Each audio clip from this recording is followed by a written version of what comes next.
신앙 고백 드리겠습니다.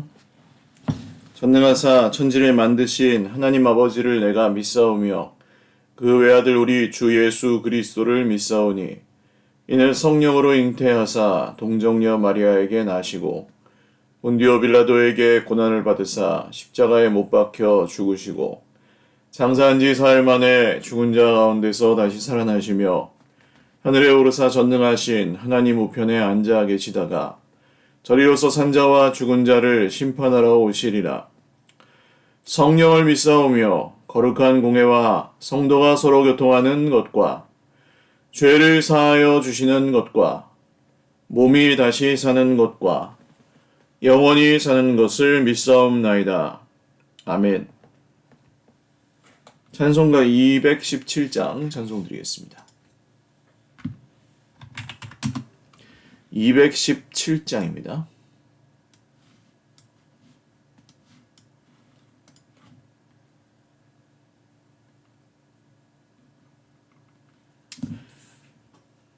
(217장) 찬송 드리겠습니다. 하나님이 말씀하시기를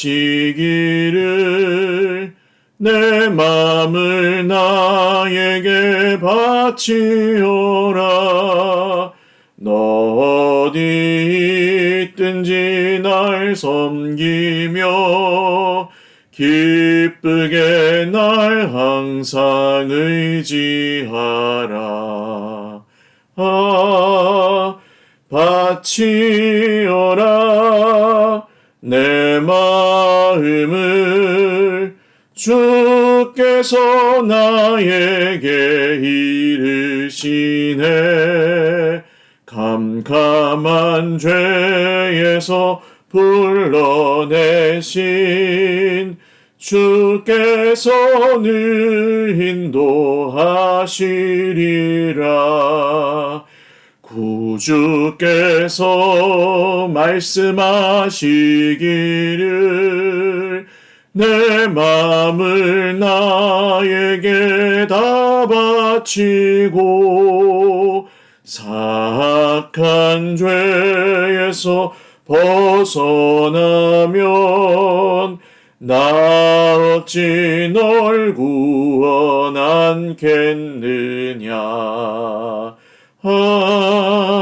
바치오라 내 마음을 주께서 나에게 이르시네.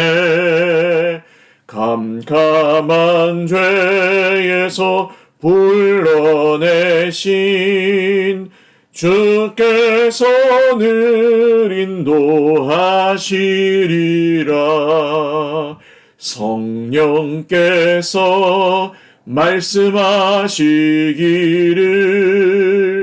가진 바 모든 것 다 맡기고 내 맘도 기쁘게 바치어라.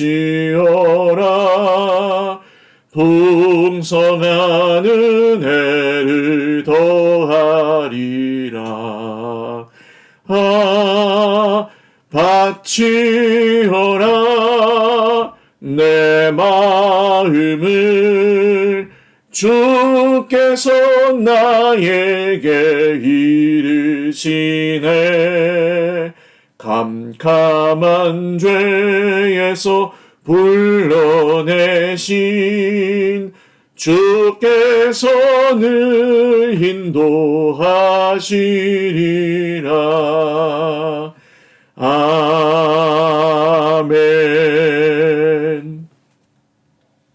하나님 말씀 마태복음 13장.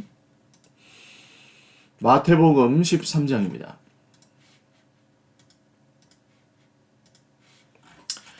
1절로부터 17절 말씀. 마태복음 13장 1절에서 17절. 한 목소리로 읽겠습니다. 그날 예수께서 집에서 나가사 바닷가에 앉으심에 큰 무리가 그에게로 모여들거늘 예수께서 배에 올라가 앉으시고 온 무리는 해변에 서 있더니 예수께서 비유로 여러 가지를 그들에게 말씀하여 이르시되 씨를 뿌리는 자가 뿌리러 나가서 뿌릴새 더러는 길가에 떨어짐에 새들이 와서 먹어버렸고 더러는 흙이 얕은 돌밭에 떨어짐에 흙이 깊지 아니하므로 곧 싹이 나오나 해가 돋은 후에 타서 뿌리가 없으므로 말랐고 더러는 가시떨기 위에 떨어짐에 가시가 자라서 기운을 막았고 더러는 좋은 땅에 떨어짐에 어떤 것은 100배, 어떤 것은 60배, 어떤 것은 30배의 결실을 하였느니라.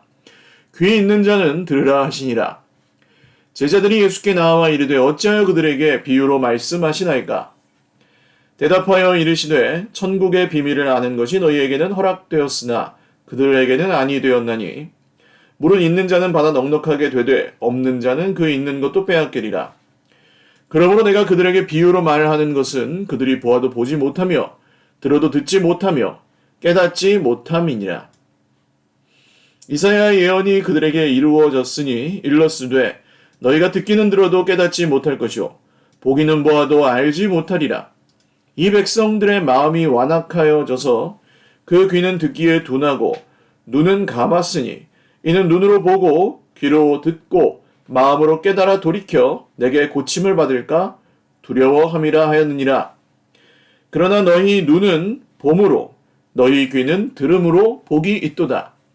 내가 진실로 너희에게 이르노니 많은 선지자와 의인이 너희가 보는 것들을 보고자 하여도 보지 못하였고 너희가 듣는 것들을 듣고자 하여도 듣지 못하였느니라. 아멘. 기도드리겠습니다.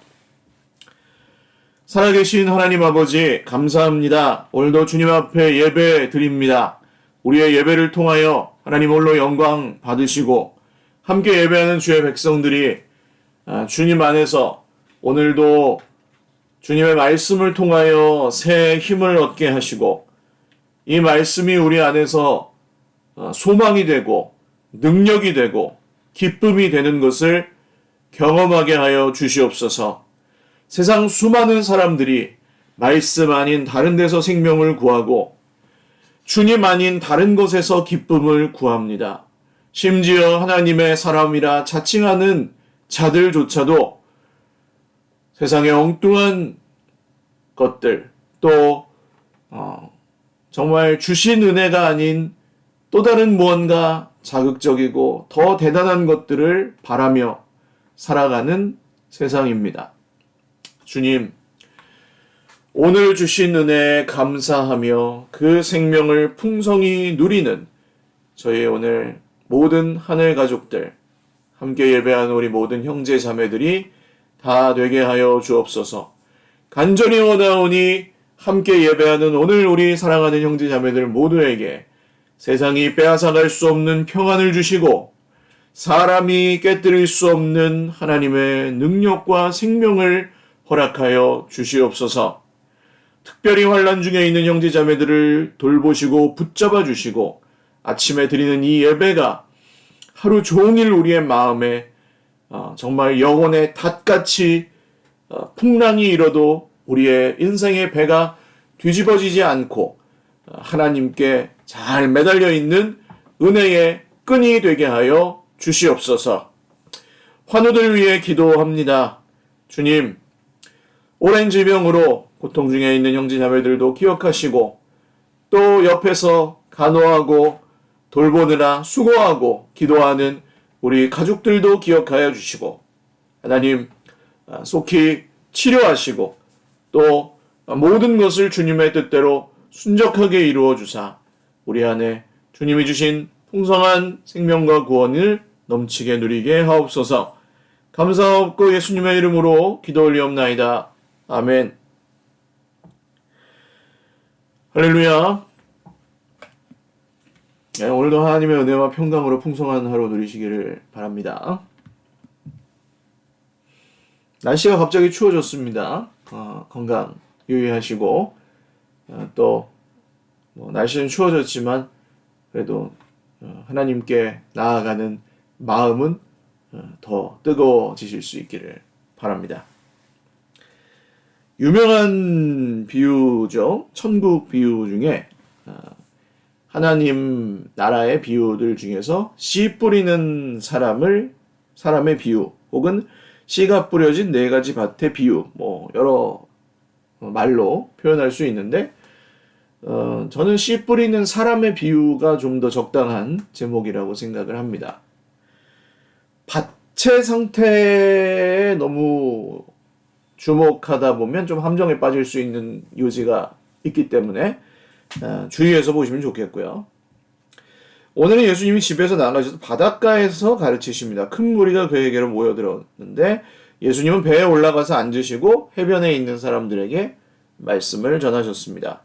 이 말씀은 지금 수천 명이 앉을 수 있는 예배당이나 공연장 같은 곳에서 예수님이 그 육성으로 다 들리게 전하신 것이라기보다는 그런 경우도 있었지만 대부분은 12제자들을 중심으로 한 예수님 가까이에 있는 사람들에게 말씀을 전하시고 그 말씀을 기억하고 공부한 사람들이 또 다른 사람들에게 또 전하고 이런 식으로 그러니까 목사님은 우리 구역장님들 총무님들에게 말씀을 전해주면 그 말씀을 가지고 또 다른 사람들에게 전해지는 그런 형태로 이 말씀이 전해졌을 것으로 보입니다. 왜냐하면 그 당시에는 마이크도 없고 음향시설, 스피커 같은 것도 없고 대규모의 군중들이 한 사람의 그 스피치를 말씀을 듣는 게 아니었기 때문입니다.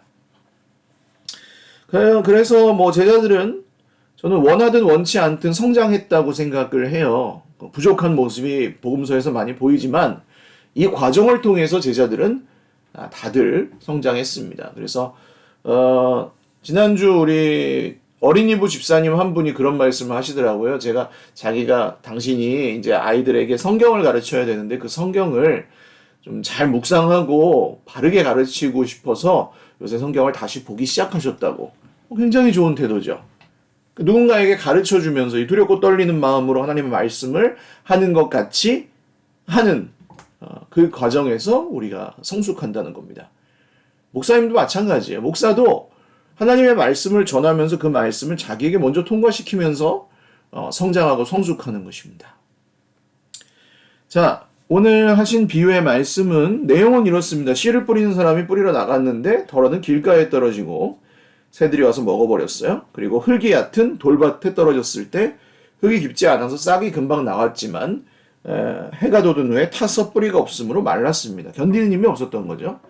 그 다음 덜어는 가시떨기 위에 떨어졌습니다. 가시가 자라서 기운을 막았고 가시떨기 위에 떨어져 있으니까 나오는 걸 가시가 막아서 결국 나오지 못했습니다. 장애물이 있었던 거예요. 어떤 씨는 좋은 땅에 떨어졌습니다. 영양분이 충분하고 가시떨기나 돌이 없는 잘 갈아진 좋은 밭에 떨어졌습니다. 거기에는 어떤 것은 100배, 어떤 것은 60배, 어떤 것은 30배의 결실을 맺게 되었습니다. 귀 있는 자는 들으라 하면서 이 비유는 마치셨는데요. 불교에서는 좀 선문답이라 그러죠. 알쏭달쏭한 질문들 혹은 가르침들을 주고 생각하게끔 하는 득도하게끔 유도하는 그런 선문답 같은 포지션이 비유의 말씀입니다. 비유는 여러 가지 목적이 있다고 말씀을 드렸죠. 가장 큰 목적은 비유는 말로 다 설명할 수 없는 이야기를 상징적이고 함축적으로 담아낼 수 있는 아주 좋은 수단이기 때문에 예수님은 비유로 말씀을 하셨습니다. 말로 다 할 수 없는. 그러니까 이거보다 더 큰 이야기인데 그 이야기를 이 작은 한 우화 같이 들리는 이 이야기에 담아 놓으신 거죠. 지금도 마찬가지예요. 지금 세상에서도 우리는 이솝우화나 이런 것들을 읽잖아요. 그럼 이솝우화를 읽으면 그냥 얘기책 같지만 거기에 담긴 교훈은 그보다 훨씬 풍성한 여우가 포도원에 들어갔는데 들어갈 때는 홀쭉해가지고 들어갔는데 나오려고 하니까 하도 많이 먹어가지고 뚱뚱해가지고 나오지 못하고 사냥꾼에게 잡혀 죽었더라. 이건 뭡니까? 욕심 부리지 말라는 거죠. 양껏 먹으라는 거죠. 기회가 생겨도 그렇게 욕심 부리다가 결국 더 큰 것을 잃어버리니까 자기 욕심껏 말고 자기가 소화할 수 있는 만큼만 먹고 그렇게 만족해라.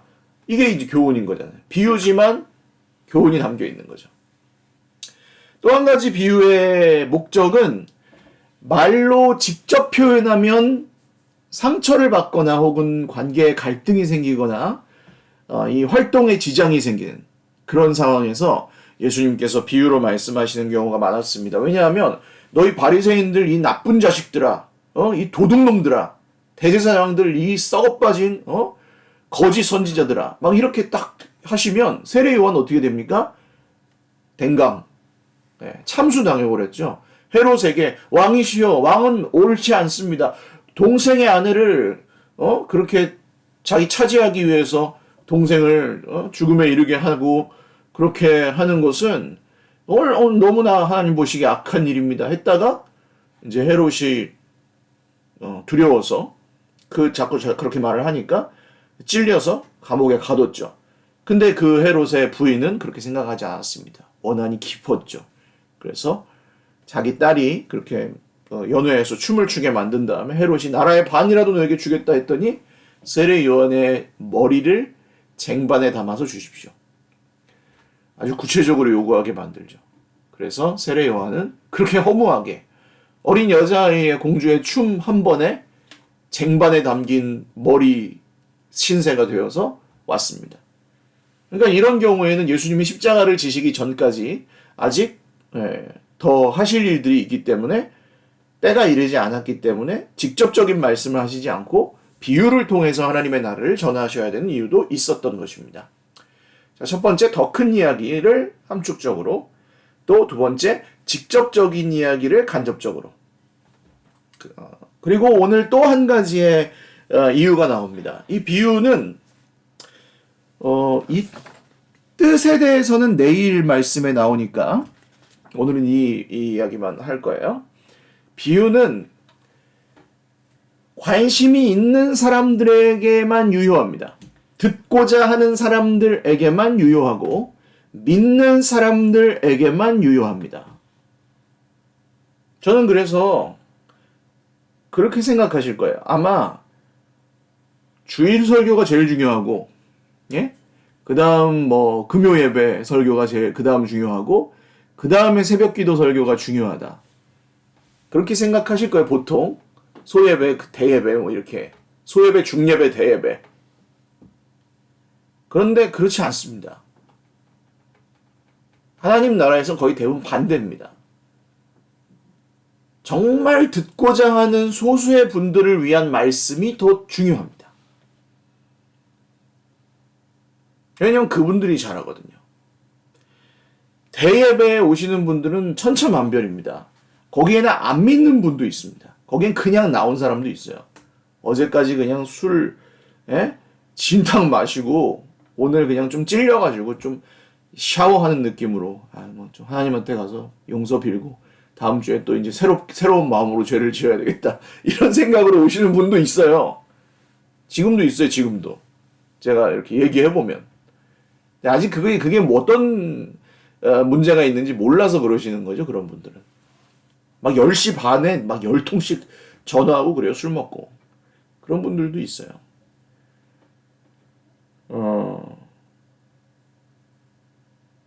그래서 그 비유는 정말 소수의 사람들, 관심이 있고 그것을 통해서 하나님께 더 나아가고 싶은 소수의 사람들에게는 좁은 문이긴 하지만 열린 문입니다. 오늘도 그렇죠. 이 이야기를 못 알아들으니까 제자들이 예수님께 나와서 어찌하여 그들에게 비유로 말씀하십니까? 제자들은 뜻을 물은 거죠. 제자들은 뜻을 물어보면서 예수님 왜 저 사람들한테도 다 설명해 주시고 좀 대놓고 얘기하시지 왜 비유로 하셨어요? 우리만 이렇게 좋은 말씀 듣고 끝나요? 이렇게 얘기를 하는 거예요. 했더니 예수님이 뭐라고 하십니까? 천국의 비밀을 아는 것이 너희에게는 허락되었으나 너희는 누구예요? 제자들입니다. 예수님의 제자들. 나는 제자인가? 나는 예수님의 제자가 되기로 결단하였는가? 나는 예수님을 따라가고 싶은가? 이게 중요한 거예요. 오늘 이 새벽에 이 어려운 온라인 예배 이 영상으로 말씀을 듣고 기도하시는 여러분들은 예수님의 제자가 되기로 하신 분들이 맞는 것 같아요. 거의 확신합니다, 저는. 아무나 그렇게 살지 않잖아요. 우리 교회가 한 100명에서 150명 정도 된다고 하면 25명 정도만 여기에 속합니다. 25명에 30명 정도. 이따가 이 숫자가 얼마나 절묘한지 알려드릴게요. 그리고 진짜 관심 있는 사람들, 제자들에게는 들리는 거예요. 그 말씀이. 들려서 자기의 유익이 됩니다. 그러나 그들은 누굽니까?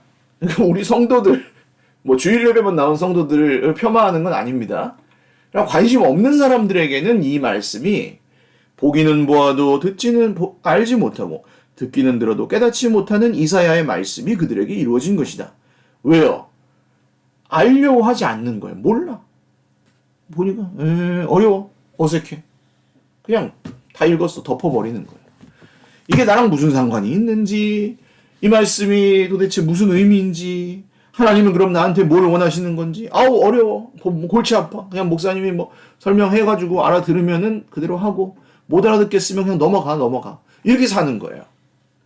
그럼 어떻게 됩니까? 제자가 아니죠, 그건. 그러니까 이것은 뭐 공부를 열심히 했는데, 공부라고 표현해 죄송합니다. 공부가 아니죠. 공부가 아닌데 공부라고 표현해 죄송해요. 이해를 돕기 위해. 공부를 열심히 했는데 능력이 잘 안 되거나 뭐 여러 가지 사정으로 열심히 했는데 결과가 안 좋은 거는 그건 잘못이 아니에요. 그건 과정이 좋았어요. 열심히 했으니까. 물어보고 선생님 물어봤어요. 물어봤는데 못 알아들어. 그런 건 상관없어요. 물어봤잖아요, 그래도.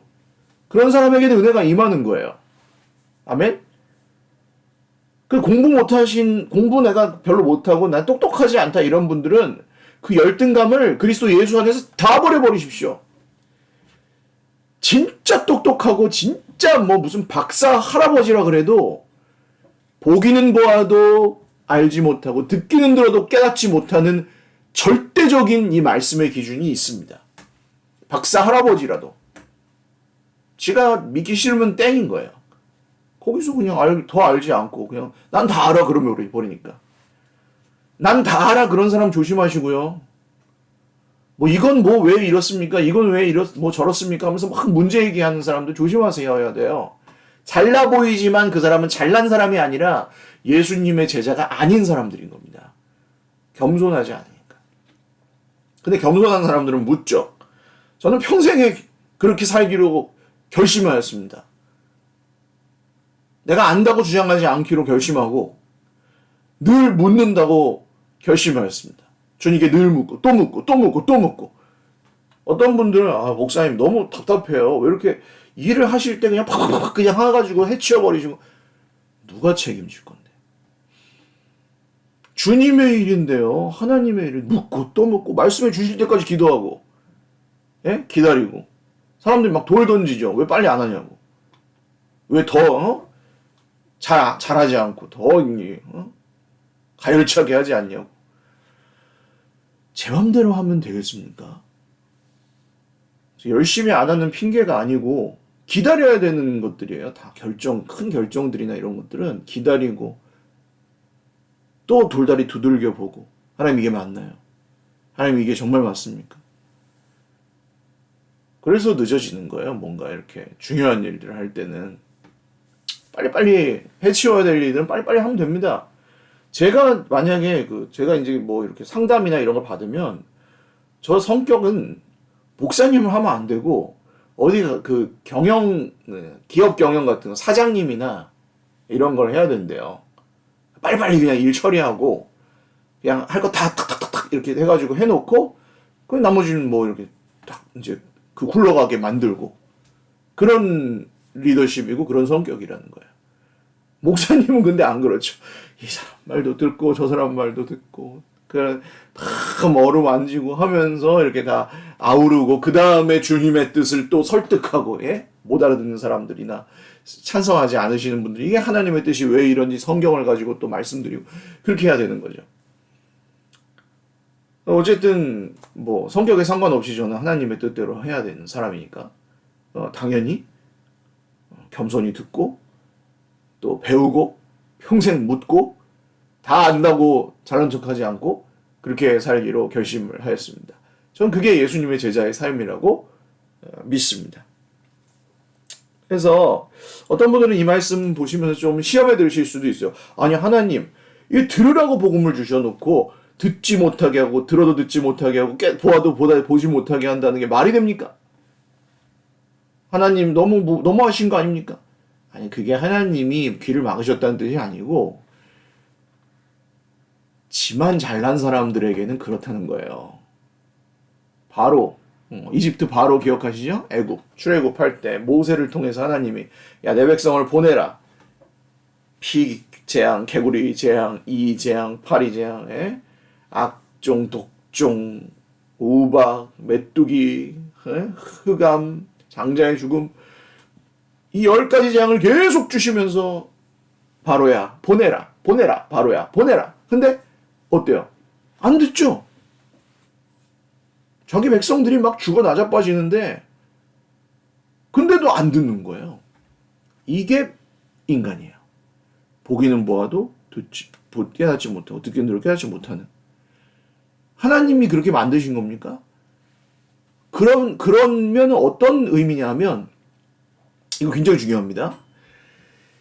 그렇게 안 들어도 다 교회만 나오면 구원해 준다. 그러면 전 안 믿겠어요. 억울할 것 같아. 그죠? 저렇게 교만한데도 다 구원해 준대. 하나님 불공평하신 거예요. 난 나름대로 들으려고 애쓰고 따라가려고 하는데 지 맘대로 하면서 막 남한테 피해주고 엉뚱한 거 사람들에게 가르쳐주고 그런 사람 다 구원하시면 이건 불공평해요. 그래서 계속 고집 부리는 사람, 계속 자기가 그냥 그 인생의 고삐를 쥐고 흔들어야 직성이 풀리는 사람은 귀가 닫히고 눈이 멀게 되어 있는 거예요. 왜냐하면 그래야 공평한 거예요. 끝까지 고집 부리는 사람은 멸망해야 공평한 거예요. 그래야 우리 믿는 사람들이 구원을 받는 것이 귀한 거예요.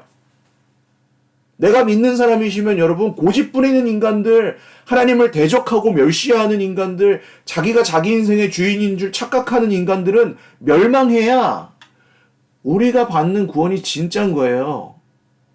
여러분 이것을 꼭 기억하실 수 있기를 바랍니다. 목사님 매정한 게 아니고 예수님이 내 인생의 주인이 아니면 멸망합니다.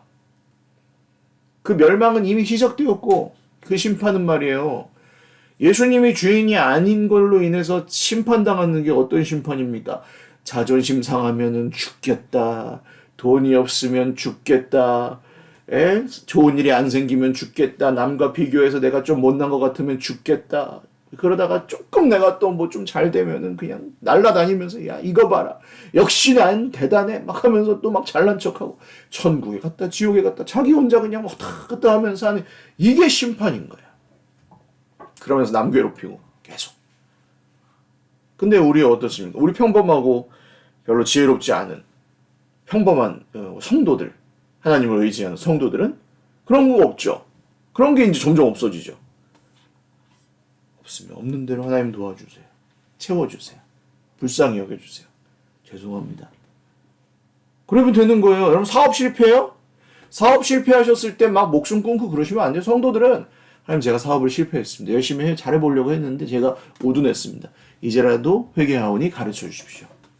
그리고 이제 뭐 파산 선 신고하고 그 다음에 그냥 또 노력해가지고 빚 갚고 그 다음 새 출발하고 잘못하면 잘못했다고 하고 죄값도 치르고 미안하다 가족들에게 미안하다 하고 내가 평생 그 미안한 거 갚으면서 살게 그렇게 해야죠. 이게 정상적인 사람의 삶이에요. 내가 실패했어 난 목숨 끊을 거야 이거 아니라니까요. 자기 목숨은 자기 게 아닌데 성도들은 그래서 다르게 사는 거예요. 실패가 성도를 무너뜨릴 수 없어요.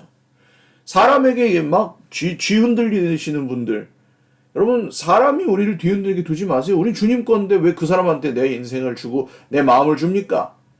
나는 특별히 싫어하는 사람들 나를 힘들게 하는 사람들한테 내 마음 주지 마세요.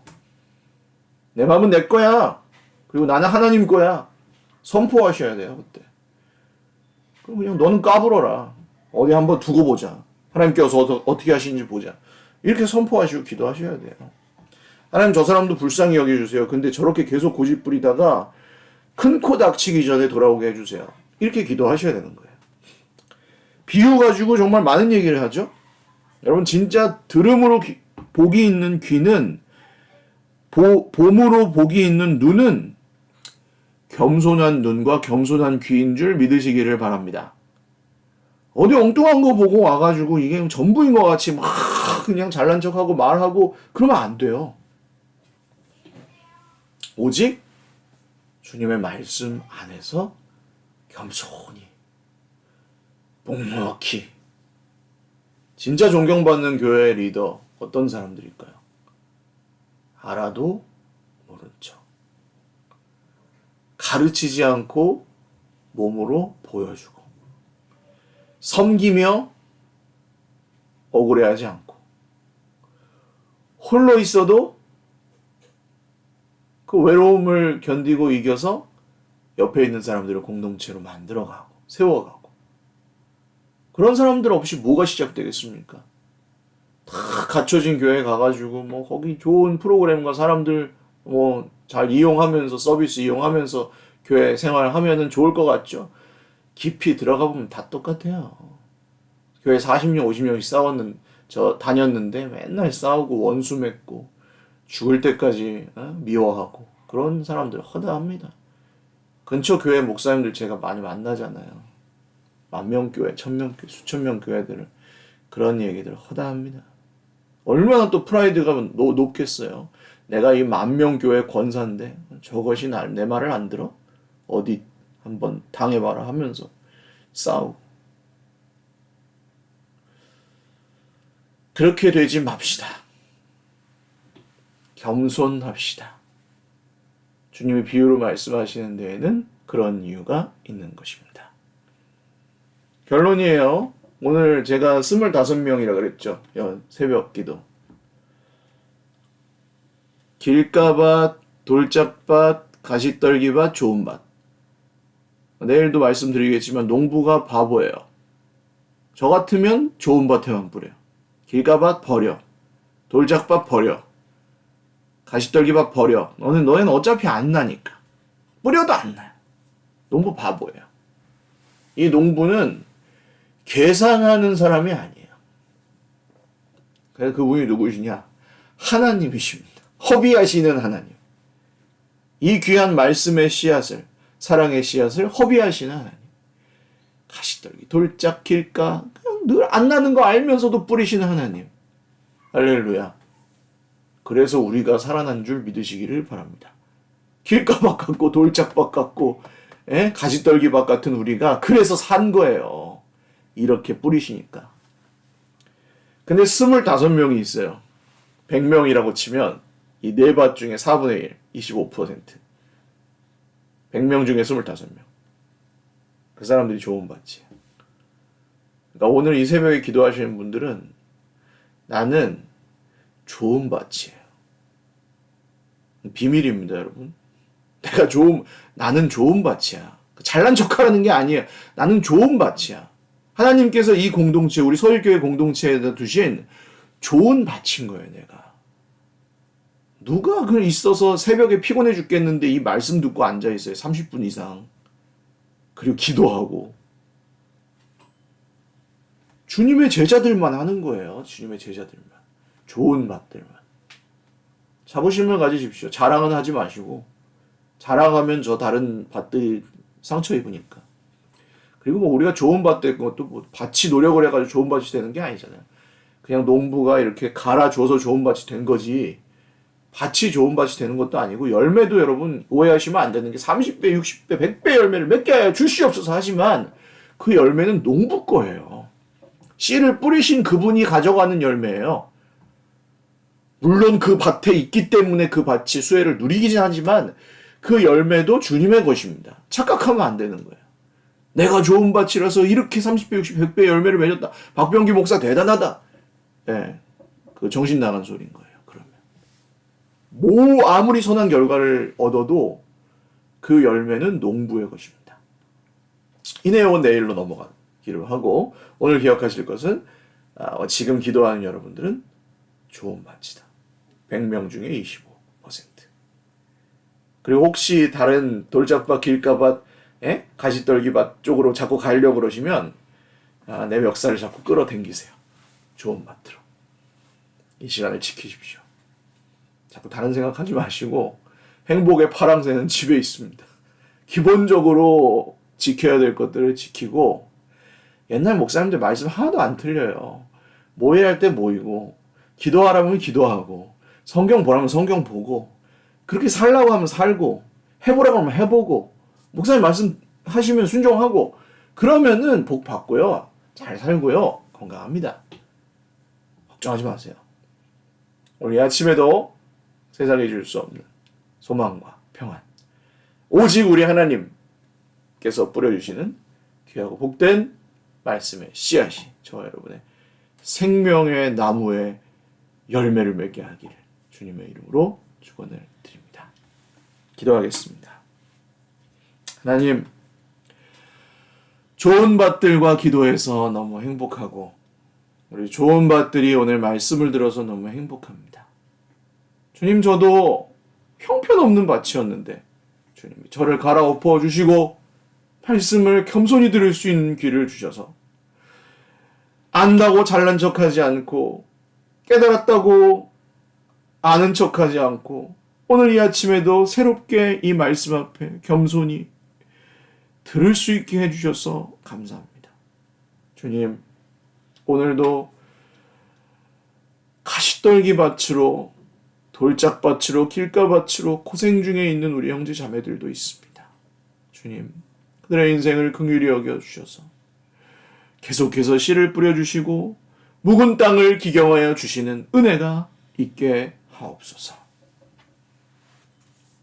또 우리 오늘 함께 기도하는 좋은 밭들을 통하여 저희들의 기도를 통하여 온 공동체가 아름답게 그리고 30배, 60배, 100배의 열매를 우리 주님이 거두시는 그런 놀라운 일들이 사랑하는 형제자매들의 가정과 삶과 사업터와 또 모든 맺고 살아가는 관계와 또 크고 작은 여러 일들 가운데 늘 함께하여 주시옵소서. 감사합니다. 오늘 하루도 주님의 손에 온전히 의탁하옵고 예수님의 이름으로 감사하며 기도 올리옵나이다. 아멘.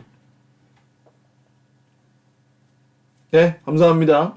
오늘도 주님 안에서 행복한 하루 되시길 바라고 오늘 수요일인데 우리 교역자들 가족들 식사 모임이 있습니다.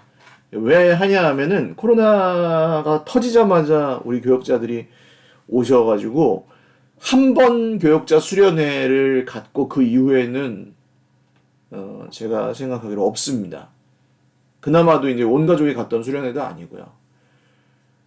그렇지만 저는 목회자 가족들이 목회의 희생양이 돼서는 안 된다고 생각을 하고 그래서 이제 4년째 접어들면서 목회자 가족들까지 다 함께 좀 공동체로 오늘 같이 식사 모임을 하기로 했습니다. 그래서 맛있는 거 먹고 또 같이 대화하고 서로를 축복하면서 또 기도하고 교회 크고 작은 일들도 함께 얘기하고 하나님의 사람들이 잘 돼야 교회가 잘 되는 것이고 하나님의 말씀 전하는 분들이 행복해야 또 말씀도 잘 전할 수 있는 것입니다. 그래서 저희 가정과 저와 또 저희 아내 지금 사실 거의 전도사님이 하던 사역 플러스 그동안 손대지 않고 있었던 그냥 좀 해야 되는 일인데 계속 거기까지 손이 닿지 않아서 또 미루고 있었고 코로나 때문에 못하고 있었던 일들을 또 새롭게 하고 있어서 저희 아내도 위해서 기도가 좀 많이 필요한 상황입니다. 잘 감당할 수 있도록 위해서 기도해 주시고 또 우리 승현 강도사님 우리 결혼식 앞두고 있습니다. 개인적으로는 그렇고 청소년부와 청년부의 부흥이라는 막중한 또 책무를 가지고 있고 곽성광 목사님, 최유정 사모님 가정 또 세 자녀들 위해서도 기도해 주십시오. 네, 사랑하고 축복합니다. 오늘 하루도 날씨가 좀 추워졌는데 감기 조심하시고 좋은 밭으로 하루 동안 또 행복하게 열매 맺으시기를 바랍니다.